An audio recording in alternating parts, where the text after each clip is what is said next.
Abra sua Bíblia em Mateus capítulo 5, do versículo 13, indo até o 16.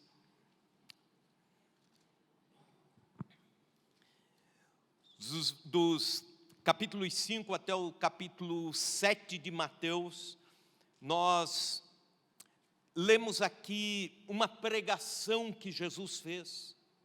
Único sermão, de fato, pregado por Jesus, que chamamos de Sermão do Monte, onde provavelmente ele sobe num dos montes, não sabemos qual é, a Bíblia não fala sobre qual monte era, mas dali ele começa a ensinar as multidões, ali ele começa a falar, a pregar a palavra a pelo menos 5.000 pessoas que estavam ao pé do monte para ouvi-lo.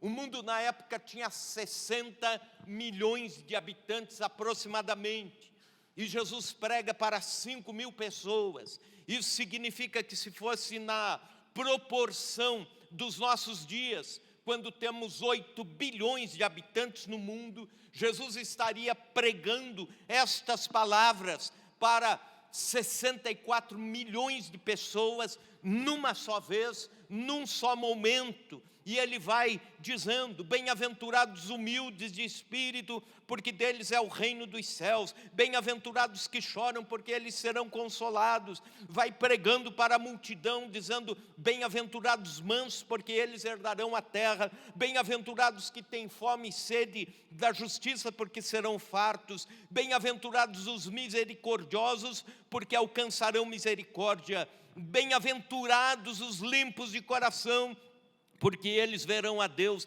Bem-aventurados os pacificadores, porque eles serão chamados filhos de Deus. E ele vai pregando dizendo: bem-aventurados os perseguidos por causa da justiça, porque deles é o reino dos céus. Bem-aventurados sois vós quando por minha causa vos injuriarem e vos perseguirem, mentindo disserem todo mal contra vós. Regozijai-vos e exultai, porque é grande o vosso galardão nos céus, porque assim perseguiram os profetas, os que vieram antes de vós. E ele vai pregando, essas palavras vão transformando corações, não só naquele momento, mas até os dias de hoje. O Sermão do Monte é a referência do que é um cidadão do reino dos céus, um cidadão do reino na contracultura com o que são os reinos deste mundo. E aí ele avança para o versículo 13, veja comigo: vós sois o sal da terra. Ora, se o sal vier a ser insípido, como se lhe restaurar o sabor? Para nada mais presta, senão para ser lançado fora, ser pisado pelos homens. Vós sois a luz do mundo. Não se pode esconder a cidade edificada sobre um monte, nem se acende uma candeia para colocá-la debaixo do alqueire, mas no velador, e alumia a todos que se encontram na casa. Assim brilhe a vossa luz diante dos homens, para que vejam as boas obras e glorifiquem a vosso Pai que está no céu. Este texto nos fala de dois contrastes, trazendo o discípulo, trazendo o cidadão do reino de Deus para dois contrastes. Não existe como não nos confrontarmos com duas figuras importantíssimas nesse tempo em que vivemos. Eu tenho a impressão que Jesus estava falando para os nossos dias, e está. Esse texto nos fala entre a cultura dos homens e a cultura do reino de Deus. Nos fala dos sistemas mundanos e nos fala na contrapartida de como deve ser a igreja de Cristo. O discípulo consegue ser influente, consegue ser relevante quando ele é absolutamente diferente do mundo. E é isso que eu quero falar nessa noite, sobre sal e luz, o poder da influência como contracultura no reino dos homens, do reino de Deus para com o reino dos homens. Jesus usa duas metáforas para descrever como é o cidadão do reino influenciando o mundo em que vive. A primeira delas é o sal, que trata da influência interna. A segunda é a luz, que trata da influência externa. O sal influencia infiltrando-se. A luz influencia irradiando-se. O sal influencia sem ser visto. A luz precisa ser vista para ser reveladora, para influenciar. Como sal da terra, o discípulo possui várias funções. Primeira delas, o sal inibe a decomposição. Quando Jesus pregou o Sermão do Monte, não havia refrigerador. A única maneira para evitar a putrefação de alimentos era o uso do sal. Esfregava-se o sal sobre a carne, esfregava-se o sal sobre o alimento. E o sal conservava. A conduta correta do discípulo impede que a sociedade se corrompa completamente. Perguntaram a um grande pregador por que o mundo ainda sobrevive apesar de tanta corrupção, apesar de tanta podridão. E ele respondeu dizendo: só não está pior porque a igreja do Senhor ainda está presente, ainda não foi arrebatada. O grande pregador reformado Sproul dizia o seguinte: uma das tarefas da igreja é impedir que o mundo se autodestrua. Não fomos chamados para ser o mel do mundo, mas para ser o sal da terra. Não podemos ser sal dentro do saleiro, devemos ser sal onde as coisas estão para apodrecer. Devemos ser sal da segunda-feira em diante, no nosso local de trabalho, na escola, na faculdade, na casa, entre a família estendida, entre os parentes, entre os vizinhos. Não se isole na sua vida cristã. Não se tranque numa estufa, não se feche numa bolha espiritual. John Stott, que é um escritor eminente nos nossos tempos, disse o seguinte: o sal é inútil se ficar acomodado nas nossas prateleiras eclesiásticas. Ali ele não fará nenhuma diferença. O sal precisa estar onde está a comunidade secular. É lá que o sal é esfregado para impedir a podridão, a putrefação. E ele diz mais: quando uma sociedade começa a apodrecer, ou vai apodrecendo, a culpa não é só desta sociedade, a culpa é nossa também. Em algum momento falhamos em ser sal da terra. Há um livro que recentemente nós lemos, estudamos lá com o presbitério anterior, e eu recomendo à igreja. Logo creio que nós teremos aqui na livraria alguns dos livros que eu tenho indicado, mas este livro de Weingruden, que alguns já conhecem, Política segundo a Bíblia, indico aos irmãos, e até gostaria de dizer, devorem esse livro antes do próximo pleito eleitoral. Mas eu encontrei algumas histórias interessantes de como o cristianismo foi interventor, como o cristianismo influenciou em algumas decisões importantes pela vida, pela sociedade, pelo ser humano. Como, por exemplo, ainda nos primeiros séculos, a influência cristã fez com que os romanos, no Império Romano, colocassem leis contrárias ao infanticídio, ao abandono de crianças, ao aborto, ainda naquela época, nos anos 300 da era cristã. Depois, mais adiante, os cristãos fomentaram para que tivessem leis que proibissem os milhares de gladiadores morrerem nas lutas sangrentas das arenas. Depois, mais adiante, foram os cristãos que influenciaram leis para que as pessoas, os escravos, deixassem de ser marcados com ferro quente, como eram marcados naquela época. Foram os cristãos que influenciaram leis a serem escritas pelos senadores da época, para melhorarem as prisões do Império Romano. Foram leis que os cristãos lutaram para que elas existissem, proibindo em alguns países, em tempos idos, em séculos idos, como Irlanda, Prússia, Lituânia, etc., sacrifícios humanos.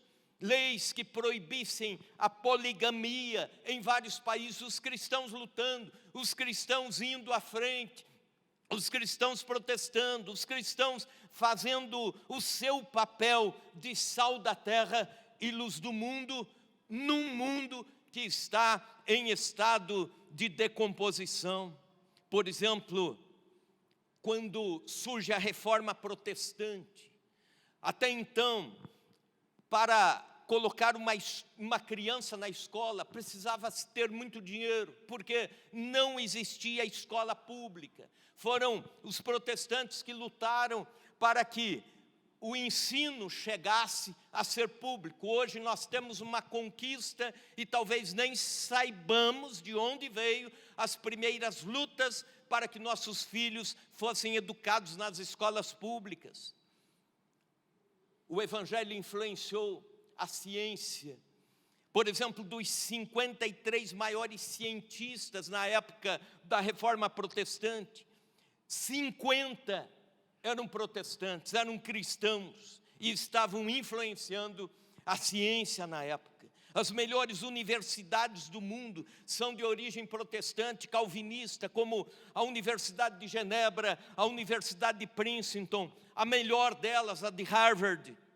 Década de 60, os Estados Unidos da América é liberto do racismo estrutural através das pregações, palestras e lutas dos irmãos pela liberdade de poder todos terem o mesmo espaço, todos, independente de raça ou de cor de pele, desfrutarem da nação americana. E isso quem encabeçou foi um pastor batista, o Martin Luther King Jr. Anos 80, a queda do regime apartheid, segregalista da África do Sul. Um sistema violento, onde raças eram divididas por bairros e violência entre eles.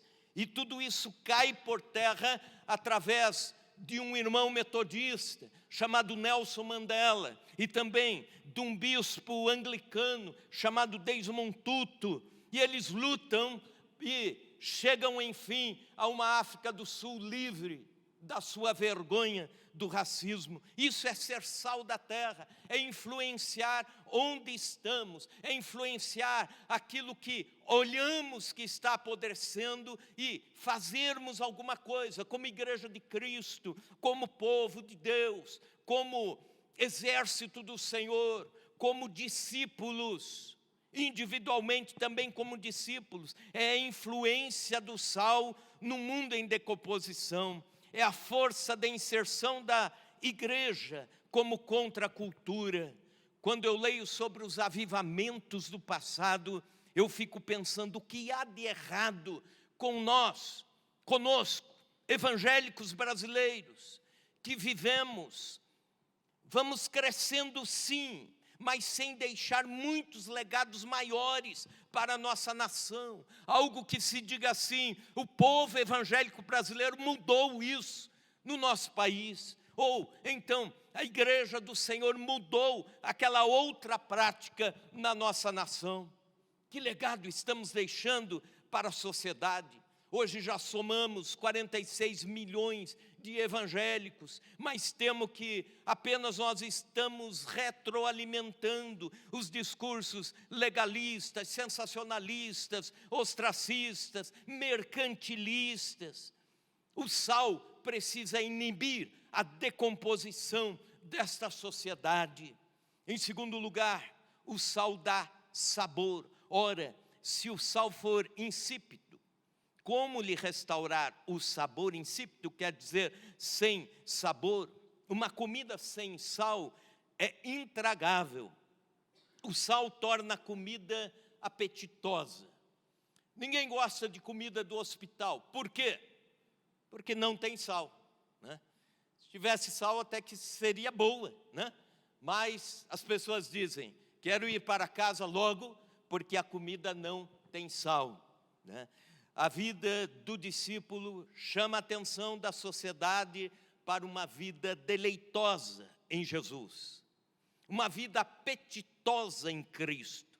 Desperta o apetite. A igreja primitiva vivia com sabor. Atos capítulo 2, versículo 47. Louvavam a Deus e contavam com a simpatia de todo o povo. Em outras palavras, a igreja era simpática à sociedade. As pessoas em Jerusalém gostavam dos crentes. Os crentes eram simpáticos. Chapadão do Sul precisa olhar para nós os crentes e dizer, que povo bem-humorado, quero ser como eles. Ou então, que boas escolhas esse pessoal faz, quero ser como eles. Ou então, gente que tem equilíbrio emocional, quero ser como eles, quero ser como os cristãos são.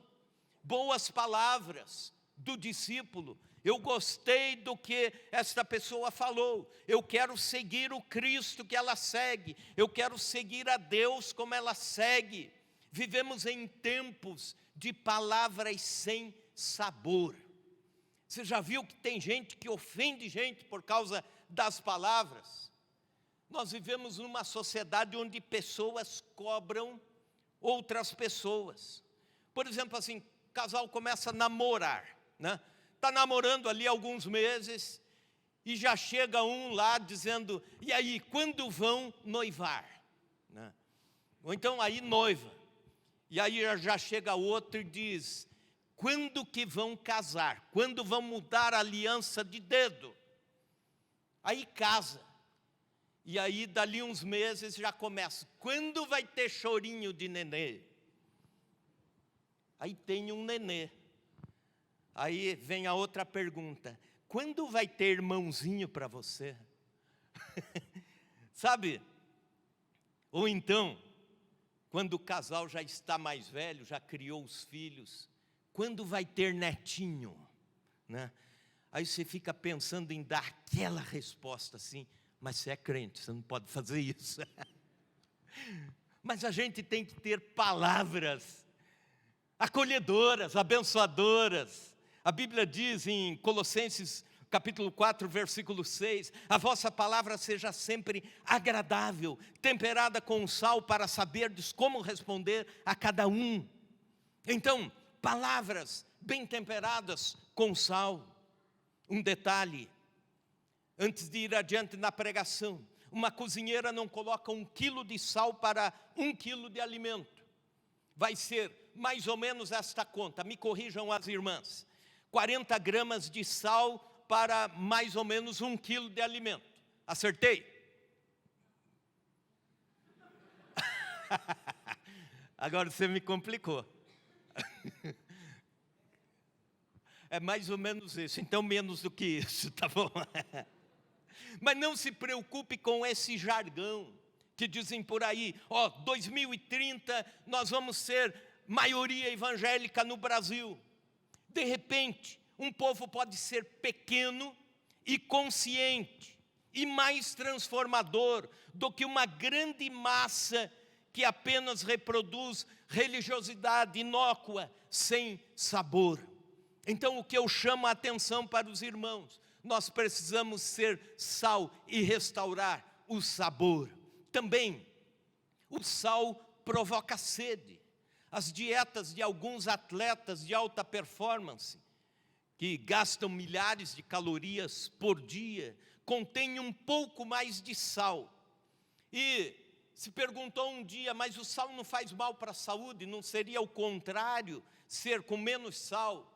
E aí o cozinheiro diz assim, cozinheiro dessas equipes de corredores de longa distância, ele diz assim, nós temos que colocar um pouquinho mais de sal na comida para que o sal lembre eles ao dia de que tem que consumir mais água, de que tem que beber mais água. Então o sal traz sede. nos hospitais psiquiátricos, onde tem pessoas com Alzheimer, por exemplo, internadas.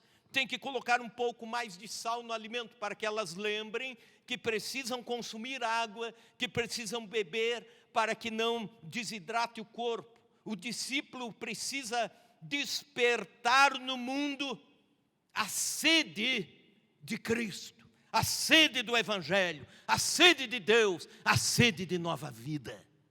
Eu e você somos chamados para ser sal no mundo em que está esquecendo da sua sede. Nós precisamos lembrar o mundo, tem a sede de Deus. Pessoas que estiverem ao redor dos discípulos, pessoas que estão ao redor dos crentes, precisam sentir sede pela palavra de Deus, sentir sede de transformação, sentir sede de Jesus, sentir sede da água da vida. O discípulo provoca sede nesse mundo. O sal também figurava como elemento de valor. O sal é um dos principais minérios mais importantes do planeta, abundante no nosso planeta, mas em muitas culturas, apesar de ter muito sal, era valioso. No Antigo Egito, por exemplo, há 4.000 anos atrás, os gregos e romanos comercializavam usando o sal como moeda de troca. No Sudão, na região do Saara, os mercadores chegavam a trocar porções de sal por porções de ouro. No mercado etíope, todo pretendente à mão de uma jovem precisava dar ao sogro, ao futuro sogro, 120 blocos de sal para este ser o preço para levar então a sua amada e constituir a família. Os soldados de Roma, em muitas épocas, inclusive na época de Jesus, eram pagos com sal. Portanto, a palavra salário vem de paga com sal, ou pagamento com sal. Com isso, eu quero dizer o seguinte, que eu e você precisamos ser valiosos ao mundo. Sabe, não se coloque na posição do sem valor.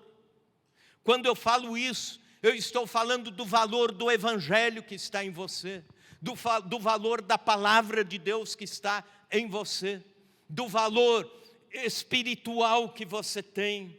E quando você tem este valor, você também está despertando num mundo sem valor, ou de valores trocados, os verdadeiros valores. Nós estamos vivendo numa época em que o ter é mais importante do que o ser.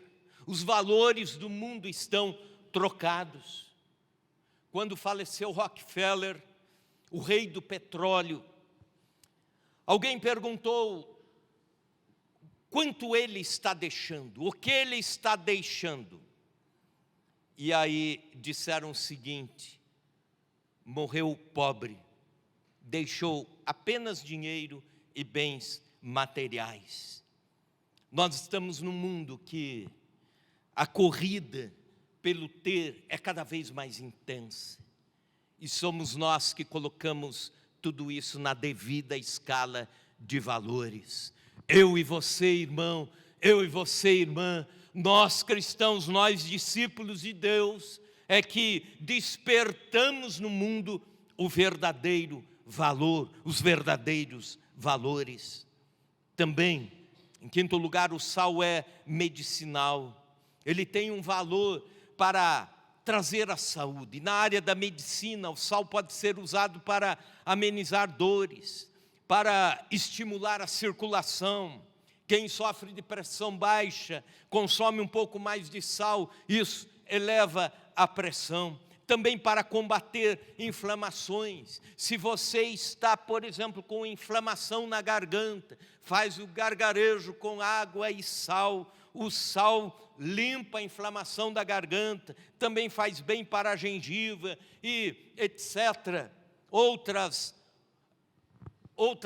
formas de usá-lo para a saúde. Mas eu quero dizer com isso que quando somos sal da terra, nós estamos trazendo saúde espiritual a um mundo adoentado. Estamos trazendo saúde espiritual a quem está com a vida espiritual adoentada, a um mundo que está doente pelos seus pecados, doente pela sua cegueira, doente espiritualmente. E nós, discípulos de Cristo, precisamos ser remédio, precisamos ser sal, trazendo saúde a este mundo. Enfim, o sal é útil e precioso se mantiver a pureza. Se ele for contaminado, perde a sua composição molecular, ele deixa de ser sal, perde a salinidade e não serve para mais nada. E se o discípulo perder a sua influência no mundo, será influenciado. Deixa de influenciar e será influenciado. Jesus diz: para nada mais presta, senão para ser jogado no chão e pisado pelos homens.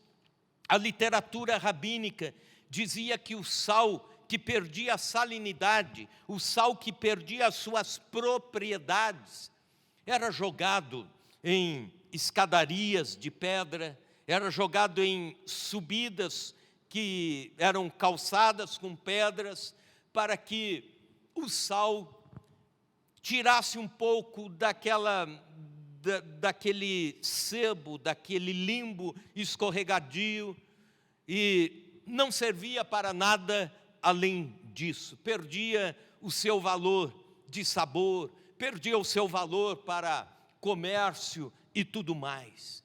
Era jogado em subidas, calçadas, escadas.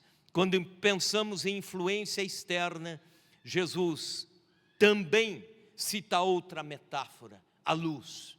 Além do sal, a luz.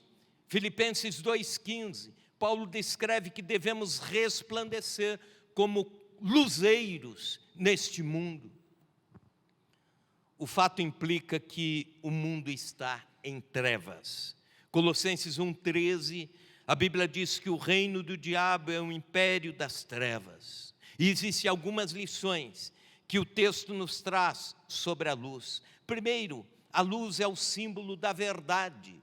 O mundo jaz no maligno. Há mentiras inúmeras cegando o entendimento das pessoas. Mentiras filosóficas, mentiras morais, mentiras espirituais. Uma das mentiras espirituais, por exemplo, muito comum, você talvez já tenha ouvido esta: todos os caminhos levam a Deus, basta ser sincero. Isso é verdade ou mentira? A Bíblia diz que só há um caminho que nos leva a Deus: Jesus. Quando ele diz: eu sou o caminho, a verdade e a vida. Não é uma questão de sinceridade, é uma questão de verdade. Você pode ser muito sincero, mas se você pegar a estrada daqui para Campo Grande, você nunca vai chegar lá em Porto Alegre. Apesar de ser muito sincero, pegou a estrada errada para onde queria chegar. Então, é a questão da verdade. Mentiras filosóficas que vão escurecendo o caminho das pessoas, como por exemplo o relativismo, que diz assim: olha, nós vivemos num mundo em que não podemos mais ter verdades absolutas. Você é crente, fique com a sua verdade, ela só serve para você. A você não é, você é ateu, então fique com a sua verdade. Também isso é bom, é importante. Para você, esta é a sua verdade. E não existe mais absolutos. O liberalismo teológico, outra filosofia, outra teologia que entra neste viés, dizendo que um estudioso da Bíblia ou um pregador do Evangelho só deve crer nas narrativas bíblicas que são confirmadas pela ciência. E aí onde fica a fé? Onde fica o fator fé de acreditarmos no Cristo que faz milagres que vão muito além do entendimento da ciência e dos homens. As mentiras do ideologismo, do ateísmo, do materialismo. A verdade é a luz e o discípulo é a luz do mundo. É por isso que é muito importante eu e você estudarmos a Bíblia Sagrada, porque neste viés é que nós somos luz numa sociedade, luz num mundo que está em trevas. O discípulo chega e as trevas são dissipadas, seja pelo seu testemunho de vivência ou pelas suas palavras. Deus o usa para dissipar as trevas. Em segundo lugar, a luz é o símbolo da pureza. O pecado se aninha nas asas da escuridão. Os pecados normalmente são escondidos na escuridão. A mentira, a imoralidade, o roubo, a maldade, a falsidade, tudo isso brota e cresce na escuridão, no ermo. Mas onde o discípulo passa, a luz de Cristo brilha e vem a pureza. Lembro-me das palavras de um pregador que dizia, de tempo em tempo, eu tenho que colocar a minha vida em oração, em jejum, buscando a purificação espiritual, e passo um tempo orando, jejuando, e quando abro finalmente a Bíblia, ele disse, parece que a luz de Cristo brilha exatamente nas áreas da minha vida que eu preciso ser confrontado, que eu preciso ser corrigido, que eu preciso ser limpo. E aí, com a luz de Cristo, as minhas falhas vêm à tona e eu passo por esse processo de purificação. A luz traz à tona o que está desarrumado. Se você entra numa casa toda desarrumada, se você entra numa casa toda bagunçada, mas com a luz apagada, não faz nenhuma diferença. Você entra e não vê tudo aquilo que está fora do lugar. Mas se você acende a luz, você sabe exatamente as áreas onde precisa arrumar, acertar, colocar no lugar o tapete, os móveis, limpar, etc. A luz mostrou. A luz é o símbolo da pureza. O missionário pastor Peter Milne entregou a sua vida pregando o evangelho durante 50 anos, numa ilha lá na Oceania. As ilhas tinham o nome de Novas Hébridas, e ele passou 50 anos evangelizando, pregando. O povo não conhecia Cristo, ele levou Cristo. Não conheciam o evangelho, ele levou o evangelho, ele viveu o evangelho. Não tinham a Bíblia Sagrada no seu idioma, ele se debruçou em traduzir a Bíblia para aquele povo. E por fim, Deus o levou ao lar eterno. E embaixo da sua lápide, há uma frase assim: quando ele chegou, não havia luz. Quando ele morreu, não havia trevas. Que seja assim a sua vida, que seja assim a minha vida. Que alguém um dia venha dizer, quando ele se foi, agora não há trevas. Luz é o símbolo da pureza. Luz também é o símbolo de vida. Não há vida sem luz. Não houver a luz, não haveria fotossíntese, que transforma o gás carbônico em oxigênio, CO2 em oxigênio, e as plantas aí ficam verdes, e as plantas frutificam, etc. A presença do discípulo traz vida ao mundo. A presença do discípulo faz com que haja vida onde não há vida. Sabe, quando existem situações que estão morrendo na sociedade, situações que estão morrendo perto de nós. O verde está indo embora na vida familiar. O verde está indo embora na vontade de viver. Quanta gente tirando a vida, ou quanta gente pensa em fazer isso. Mas aí, de repente, o discípulo de Cristo chega, a vida chega. Você chega e as pessoas têm vontade de viver, porque você é a luz, e luz é símbolo de vida. Também luz é símbolo de direção. Quem anda na luz sabe para onde vai. Quem anda na luz pisa no lugar certo. Quem anda na luz tem uma direção. Quando os navios estão em tempestade, ou quando os navios estão se perdendo, eles procuram uma luz.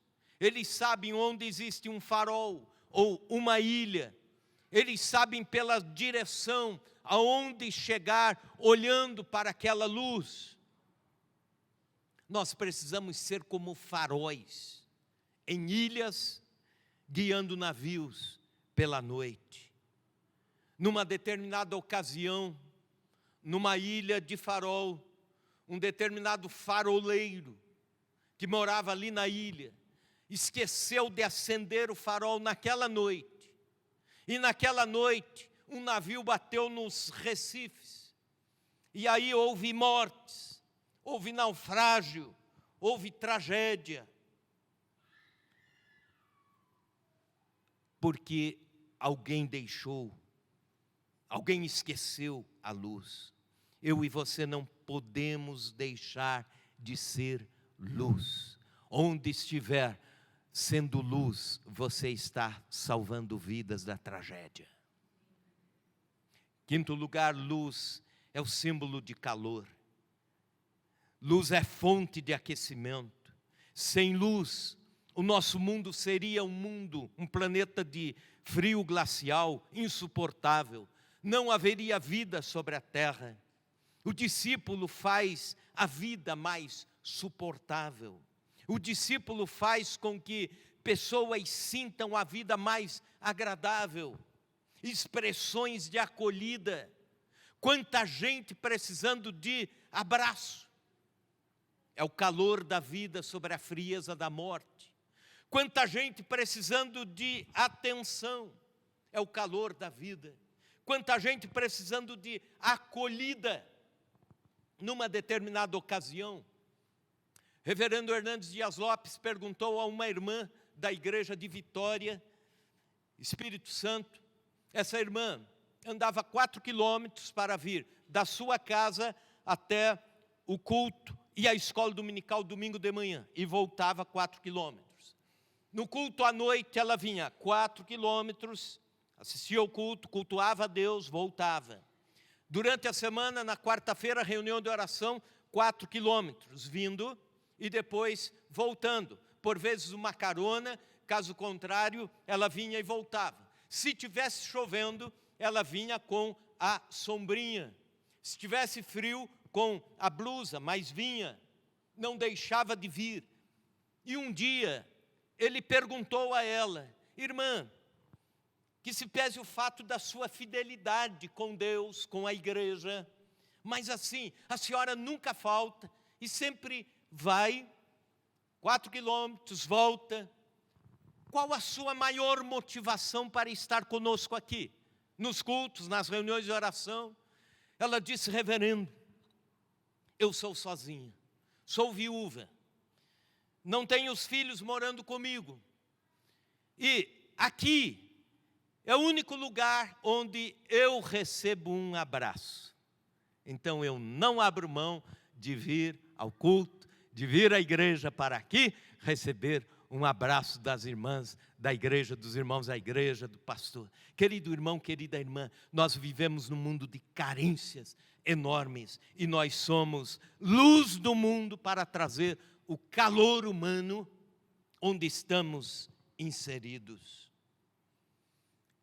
Sal e luz. É assim que Jesus chama eu e você aqui de Chapadão do Sul, da IPI de Chapadão do Sul. Sal e luz. Duas comparações que não devemos mais esquecer. E eu quero convidar você, fique em pé nesta hora. Numa grande usina, numa cidade da Inglaterra chamada Sheffield, um jovem operário tropeçou e caiu sobre uma placa incandescente. E caiu em alta temperatura, seu lado do corpo já começou a fritar literalmente naquela chapa. As pessoas correram rápido, deixaram seus locais de trabalho e foram ver o que poderia ser feito. E alguém gritava dizendo: tragam um médico. E aquele moço, nas últimas palavras e suspiros, ele disse assim: não tragam um médico, tragam alguém que me fale do Evangelho, da vida eterna, alguém que ore por mim, porque eu sei que daqui a alguns minutos eu estarei indo para a eternidade sem Deus, porque vivi sem Deus e estou morrendo sem Deus.